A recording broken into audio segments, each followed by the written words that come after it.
People who reveal rules that exist because of them. Hey guys, Thunderstrike 101 here, back with another video. I can tell this is gonna be a fun one. Let's get into it. r/ask what rule exists because of you? At my work, we have a written rule that we cannot do any voice impressions over the drive-through headsets. Specifically, Skeletor and Herbert the Pervert. Due that my unique bell greeted me as Optimus Prime. He didn't do an impression or anything. Just introduced himself by name. I was pretty tickled. Taco Bell workers generally seem happier than any other fast food joint. Just one more thing to love about it. Edit. Just got off work to find my top comment is now about my love for TB. Guys, I really like Taco Bell. But I super promise I don't work for them. The town I live in has a free bus that runs late at night through all the college neighborhoods and by all the dorms to discourage all the drunk college kids from driving home from downtown. One day me and my wasted buddy were riding home when he discovered he had a bunch of bottle rockets in his coat pocket from a night earlier in the week. So logically we handed them out to everyone on the bus with the provision that they not set them off on the bus. This turned into a string of fireworks going off all over town right behind the bus for the whole ride. Yeah, I figured. There are now big signs on all the buses that say no fireworks. Must be dead illegal. He never had much sense. /r/unexpected Hogwarts. I put a pencil in the microwave. Bang. No more elementary school microwaves. Oh, at my elementary school it was a single Pringle wrapped in cling film. Google doesn't tell me what that does. No more than 30 cases of beer per vehicle. Instituted after I showed up at the beer distributors to buy their overstock beer with a step van and bought all their overstock beer. Haha. Why though? I mean they aren't losing profit. I could understand if you were going to rezzle the beer though, because there would typically be about a half dozen people camping out waiting for the beer sales to start. That's why. My friends and I walked out with close to 200 cases of beer and nobody else got any. 200? It's an old one at my public school, but no snow forts. Some of us went a little too far and a snow tunnel collapsed on someone. We thought it funny after we realized we didn't kill him, but the teachers did not. Edit. The tunnels were not OSHA approved. Edit 2. Guess I go to clarify for some people snow efforts. Not snow efforts. I understand the teachers. A few years ago there was a case here where an 8-year-old child went missing in the dead of winter. They searched for days until he was found in a snow pile next to a neighborhood road, suffocated by a collapsed snow tunnel he had been playing in. As a kid, snow forts and tunnels worthy it though. Never had the idea cross my mind it would be dangerous. Well, not sure if I'd let my own kids play unsupervised like that XX. Edit. The accident happened in Finland in 2012. Decided to edit this in because it was asked so many times. Yeah. I'd probably let them play. But well supervised. Yeah, there's a balance for everything. Not sure this count, but when I worked at Sears the dress code required men wear a tie. I wore same bollard tie every day. 6 months later Sears made new dress code rule and gave memo to 100 employees. Bollard ties only what with coordinating western outfit.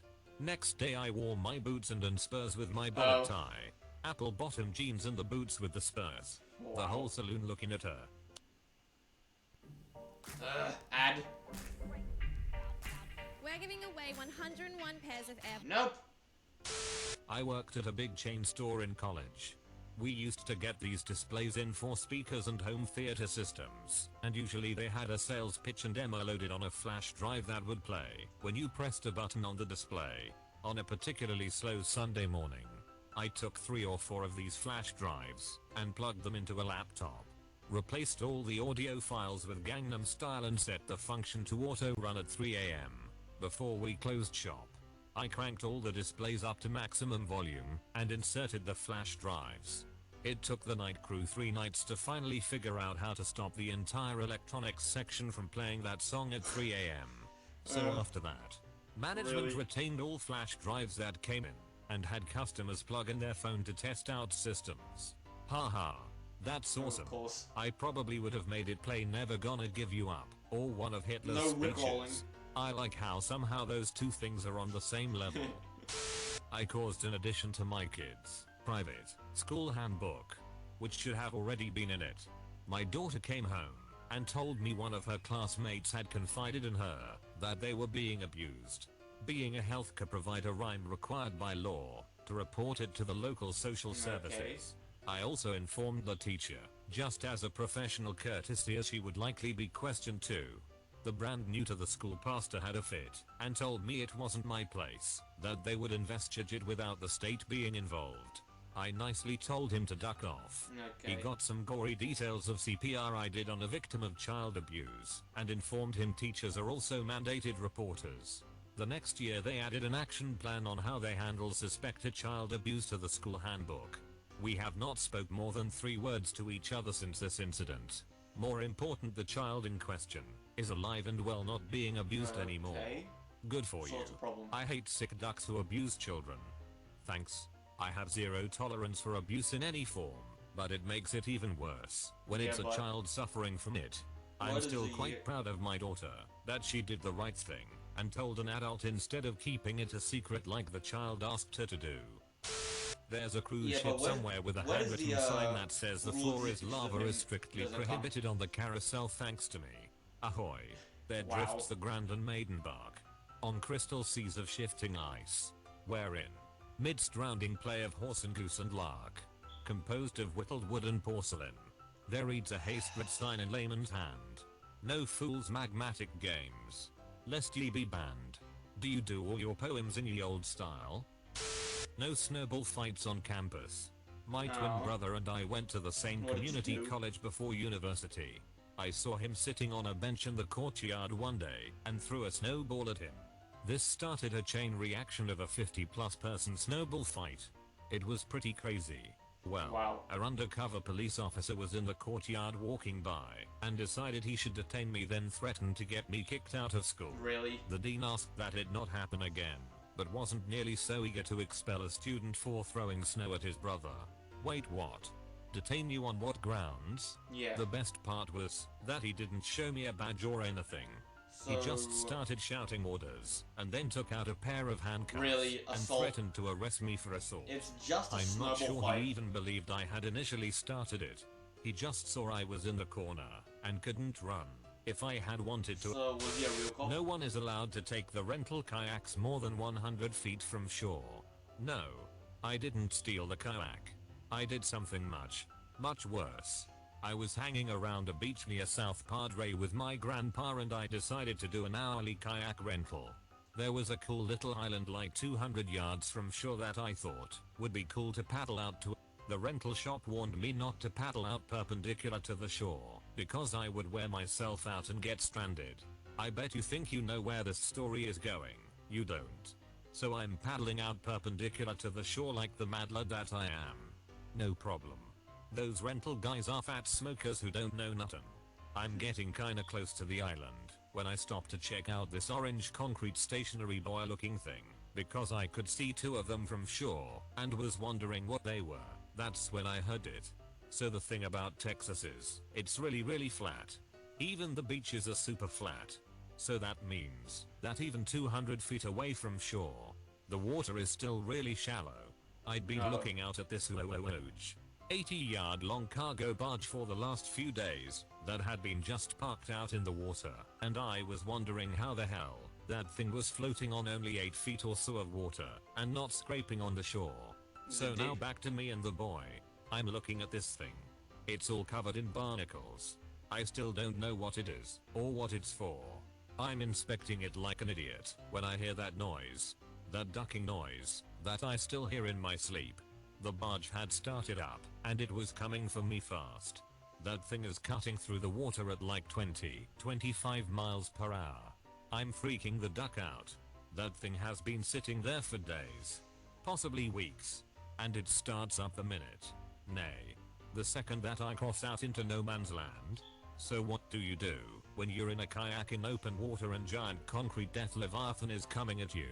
My thinking was that if I just hold on to this boy thing, the barge isn't going to run over it, so I'll just hold on to the boy. Just get out I of the paddle way. to it, No, grab paddle it, out of the way. and watch as that thing points exactly in my direction.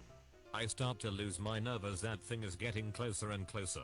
Still looking like it's aimed directly at me. Get out of the way. Just imagine a sideways floating skyscraper coming right at you, or like that horrible feeling you get in your gut when you stand in front of a jumbo jet X1000. I lose it. I can't hold on to this boy anymore. But there is another boy about 30-40 yards away. I gotta make a break for it. I start paddling like crazy towards this other boy.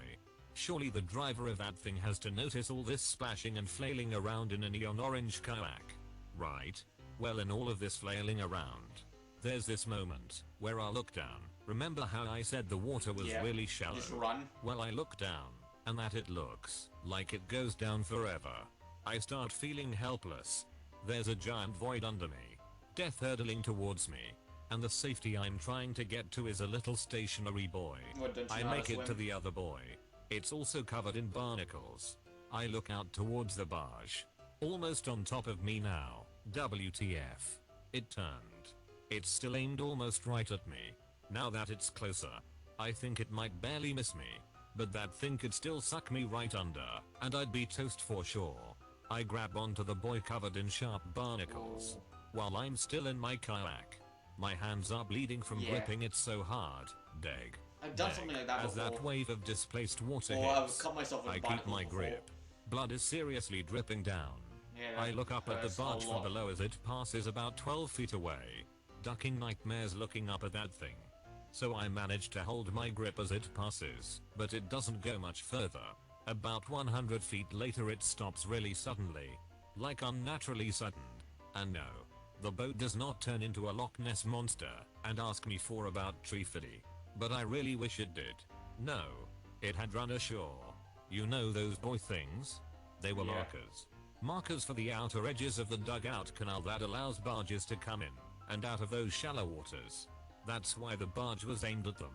I'm guessing that the driver saw me in the water, tried to make some kind of adjustment that he was unable to recover from, and thus he went a bit too close to the outer edge of the canal.